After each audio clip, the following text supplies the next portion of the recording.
Di zaman pertengahan, tepatnya di Inggris, tindak kekerasan tampak menjadi bagian dari keseharian warga setempat. Salah dua dari banyak tindakan yang dianggap melanggar hukum pada saat itu adalah mencuri dan membunuh. Uniknya, menurut Profesor Manuel Eisner, hukuman mencuri jauh lebih berat daripada membunuh. Kenapa bisa demikian? Hal ini bukanlah karena sistem dan mekanisme hukum yang amburadul atau tidak tegas, melainkan persepsi masyarakat pada saat itu. Seringkali, para hakim merasa bahwa yang dilakukan oleh pembunuh ini tidak setara atau tidak pantas mendapatkan hukuman mati, yang pada saat itu adalah hukuman gantung.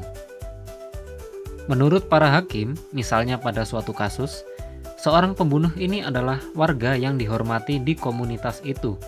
Dia juga orang yang taat pada gereja. Banyak pula sebenarnya kebaikan dan manfaat yang telah ia berikan. Hanya saja, ia mengalami konflik dengan orang lain dan sayangnya berakhir dengan terbunuhnya lawan konfliknya tersebut.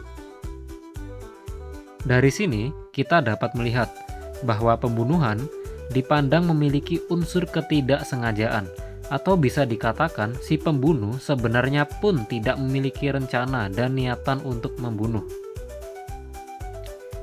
Lalu bagaimana dengan mencuri?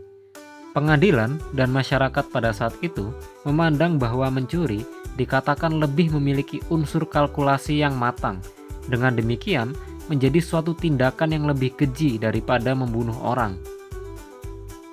Bahkan mencuri hal-hal yang dianggap remeh pada saat itu, sepotong roti saja misalnya.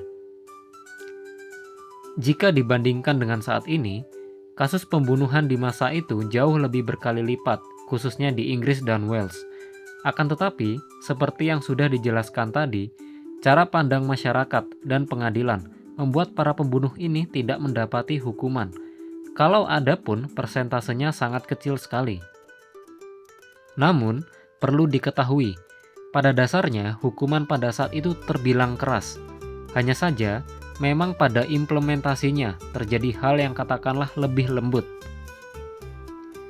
Jika melihat dari contoh kasus yang ada, kendati sebenarnya kasus yang terjadi adalah kasus yang berat, seperti pembunuhan, jika dilihat dari sudut pandang umum saat ini, keputusan hukum menyatakan bahwa pelaku tidak bersalah. Bukan karena pelaku memang betul-betul tidak bersalah, tapi karena faktor-faktor lain seperti yang dijelaskan di awal tadi.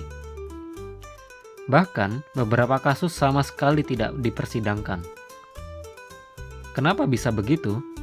Pada saat itu, kegiatan untuk keluar atau masuk ke dalam suatu wilayah belumlah seketat saat ini.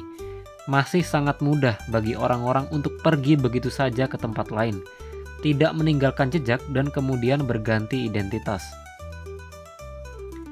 Tidak hanya hukuman mati saja atau gantung saja yang dapat membunuh pelaku, yang bahkan mungkin belum benar-benar terbukti kesalahannya.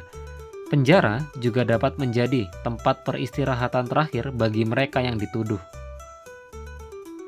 Kondisi penjara pada saat itu cenderung kumuh, menyebabkan potensi yang lebih besar untuk terkena penyakit mematikan.